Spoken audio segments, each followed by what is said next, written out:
Si je te disais qu'il existe une substance capable de te faire gagner plus de muscles en 3 mois qu'en 3 ans d'entraînement, la prendrais-tu ? Ce qui demandait autrefois des années d'efforts peut aujourd'hui être atteint en quelques mois. Mais quel est le véritable prix de ces résultats ? Combien de muscles peut-on réellement gagner avec des stéroïdes ?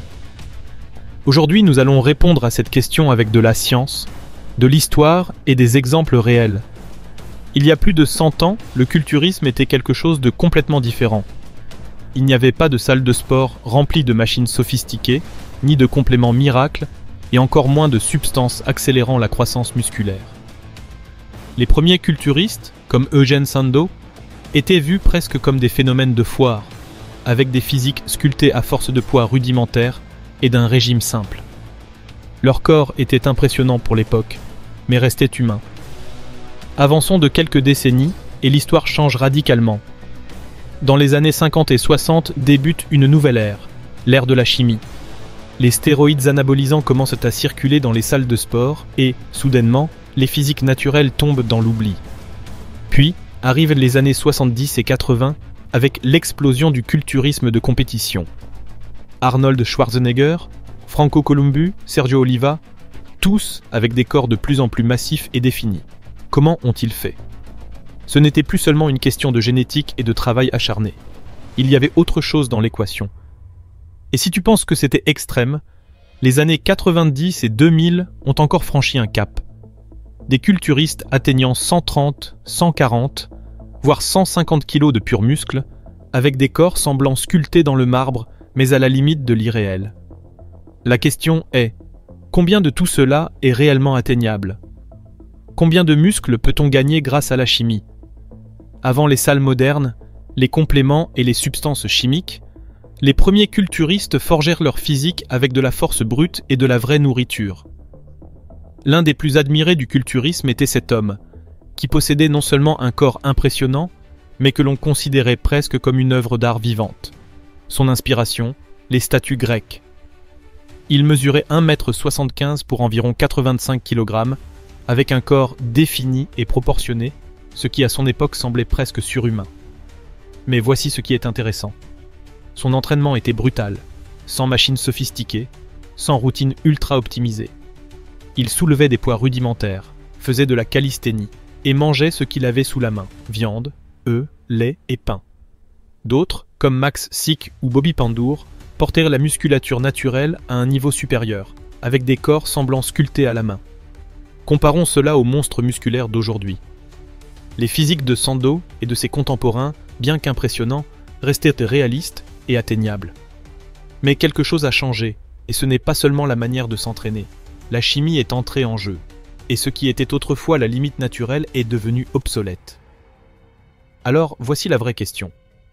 Jusqu'où le corps humain peut-il aller lorsqu'on ajoute les stéroïdes à l'équation ? La réponse est choquante, et nous allons la découvrir maintenant. Imagine un instant que tu es dans les années 30. Il n'y a pas de réseaux sociaux, pas de salles de sport pleines de machines, et encore moins de culturistes de la taille d'un bus. Mais dans les laboratoires allemands, quelque chose s'apprête à changer l'histoire à jamais. Des scientifiques parviennent à synthétiser la testostérone pour la première fois. Et bien qu'elle soit d'abord utilisée à des fins médicales, certains athlètes réalisent rapidement que cette substance a un petit effet secondaire. Elle peut te rendre plus fort, plus gros et plus musclé en un temps record. Petite anecdote. En 1940, produire un seul gramme de testostérone coûtait l'équivalent de 850 $ actuels. Seuls les plus privilégiés pouvaient accéder à cette nouvelle potion magique. Mais ce sont dans les années 50 et 60 que la testostérone et d'autres stéroïdes anabolisants commencent à infiltrer le monde du culturisme. Au début, c'était un secret de polichinelle. Mais dès que les premiers culturistes dopés montent sur scène, il devient clair que quelque chose a changé. Soudainement, le culturisme ne dépend plus uniquement de la génétique et du travail dur. Une nouvelle variable entre dans l'équation. Et ainsi naît une nouvelle ère. Les corps deviennent plus grands que nature, les compétitions plus extrêmes, et les limites de la masse musculaire explosent encore et encore. Mais voici la grande question. Combien de muscles peut-on vraiment gagner avec des stéroïdes ? Ce que tu vas découvrir maintenant risque de te surprendre. Imagine la situation suivante. Tu t'entraînes depuis des années, tu manges bien, tu dors comme un bébé, tu soulèves plus que ce que tu pensais possible. Mais tes progrès ralentissent. Tes muscles grossissent, mais de moins en moins vite. Puis, un jour, tu vois un type à la salle qui, en quelques mois, devient une version ultra musclée de lui-même, avec 15 kilos de muscles en plus, des veines comme des câbles d'acier et un dos large comme une armoire. Comment est-ce possible ? Bienvenue dans le monde des stéroïdes anabolisants. Si tu t'entraînes naturellement, la science estime que tu peux gagner entre 9 et 18 kilos de muscles au total dans ta vie. Mais avec des stéroïdes, ce chiffre explose. Pour mieux comprendre, voyons l'une des études les plus marquantes sur le sujet. Dans une étude du New England Journal, les participants ont été répartis en 4 groupes pendant 10 semaines. Groupe 1, ni entraînement, ni stéroïdes. Groupe 2, entraînement sans stéroïdes. Groupe 3, stéroïdes sans entraînement. Groupe 4, entraînement avec stéroïdes. Voici les résultats surprenants. Groupe 2, entraînement seul, plus 2 kg de muscles en 10 semaines. Groupe 3, stéroïdes sans entraînement, plus 3 kg de muscles sans rien faire. Groupe 4, entraînement plus stéroïdes, plus 6 kg de muscles en seulement 10 semaines. Le plus fou, ceux qui ont pris des stéroïdes sans s'entraîner ont gagné plus de muscles que ceux qui s'entraînaient naturellement. Cette expérience a confirmé ce que beaucoup soupçonnaient. Les stéroïdes sont un raccourci brutal vers la croissance musculaire. Ils ne permettent pas seulement de gagner plus de muscles, mais améliorent aussi la récupération, la force et la densité musculaire. De nombreux culturistes sous chimie parviennent à gagner entre 10 et 15 kg de muscles lors de leur première année de stéroïdes. À titre de comparaison, une personne naturelle gagne en général entre 2 et 4 kg de muscles par an, une fois passée la phase des noob gain. Et il existe des cas extrêmes. Dorian Yates est passé d'un jeune athlétique à un monstre de 120 kg avec moins de 6% de masse grasse. Ronnie Coleman, considéré comme le plus grand culturiste de l'histoire, est monté sur scène avec 133 kg de muscles purs. Big Ramy, actuel champion du Mister Olympia, a pesé jusqu'à 140 kg sur scène avec un physique digne d'un personnage de jeu vidéo. Aurait-il pu atteindre cela naturellement ? Impossible. La différence entre un corps naturel et un corps sous chimie ne réside pas seulement dans la taille, mais aussi dans la densité musculaire, une vascularisation extrême et un taux de graisse corporelle extrêmement bas, tout en conservant une masse musculaire énorme. Mais voici la question que peu de gens se posent. Si les stéroïdes permettent de prendre autant de muscles, pourquoi tout le monde ne les utilise-t-il pas ? Parce que tout a un prix.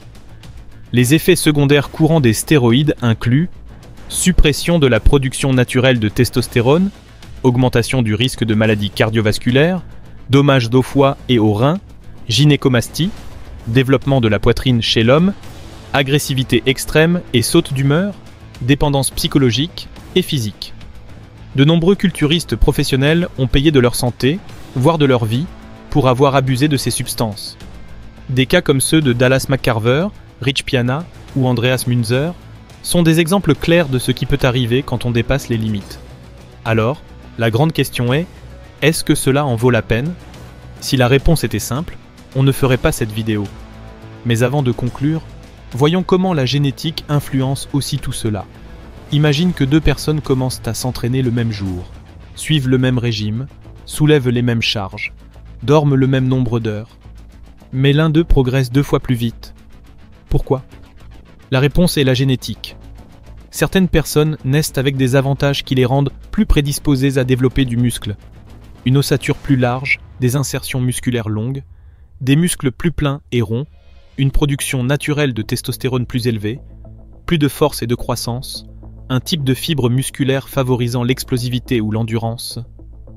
Ronnie Coleman, avant même d'utiliser la chimie, avait déjà une génétique exceptionnelle.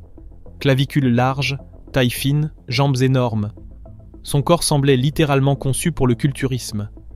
A l'inverse, certaines personnes, même en s'entraînant aussi dur, n'atteindront jamais une telle taille, car leur génétique ne le permet pas.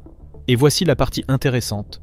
Les stéroïdes peuvent amplifier ta génétique, mais ils ne peuvent pas la changer. Si tu es né avec des insertions musculaires courtes ou une petite ossature, tu ne ressembleras jamais à un Mister Olympia, même si tu t'injectes toute la pharmacie. Alors, jusqu'à quel point les stéroïdes font vraiment la différence ? Gagner du muscle à une vitesse folle, ressembler à un super-héros, soulever des poids défiant la logique. Ça semble incroyable, non ? Mais voici la face cachée de l'usage des stéroïdes. Tout a un prix, et ce n'est pas un prix bas. Les stéroïdes n'augmentent pas seulement les muscles. Ils affectent tout le reste. Cœur surchargé, avec risque de crise cardiaque, foie et reins mis à rude épreuve. Testostérone naturelle détruite, entraînant dépression, impuissance et dépendance hormonale. Gynécomastie. Oui, prendre du muscle, c'est bien, mais pas au prix d'avoir une poitrine. Saute d'humeur extrêmes comme l'agressivité, l'anxiété ou la paranoïa, et la mort. Comme Rich Piana, Dallas McCarver ou Andreas Münzer. Des culturistes qui ont franchi la ligne rouge et en sont morts. Cette pratique n'est pas bon marché non plus. Un cycle bien structuré peut coûter des milliers d'euros par an. Et si tu ajoutes les analyses médicales, les thérapies post-cycle et les compléments alimentaires, le prix s'envole. Le pire, c'est que, une fois que tu as goûté à cette taille, tu ne veux plus revenir en arrière. Beaucoup finissent pris dans un cycle sans fin, terrifiés à l'idée de perdre ce qu'ils ont gagné, sacrifiant leur santé pour préserver une image. Alors, la grande question, est-ce que ça en vaut la peine ? Certains diront oui, d'autres non. Mais avant de répondre, voyons la grande conclusion de tout cela. Voici la vraie question. Est-ce que ça en vaut vraiment la peine ? D'un côté, les stéroïdes peuvent te donner un physique qui défie la logique, accélérer ta progression comme jamais auparavant, et t'amener à des niveaux autrement inaccessibles. Mais le prix est élevé. Et on ne parle pas seulement d'argent, on parle de ta santé, de ta longévité, et même de ton bien-être mental. Mais la réalité est la suivante. La plupart des gens n'ont même pas atteint leur véritable limite naturelle avant de penser à la chimie. Ils se précipitent vers un raccourci sans avoir exploité leur vrai potentiel. Si tu n'as même pas encore t'entraîné de manière constante pendant 5 ans, bien manger et optimiser ton repos, les stéroïdes ne sont pas la réponse. Mais si un jour tu décides d'en prendre, que ce soit une décision informée, pas impulsive, pas sous pression, pas par ego, mais parce que tu sais exactement ce que tu fais. À la fin, la meilleure version de toi-même ne se construit pas en quelques mois, mais en années. Et la vraie question que tu dois te poser n'est pas « à quelle vitesse puis-je grandir ?» mais bien « puis-je le faire de façon durable, sans me détruire en chemin ?» C'est toi qui décides.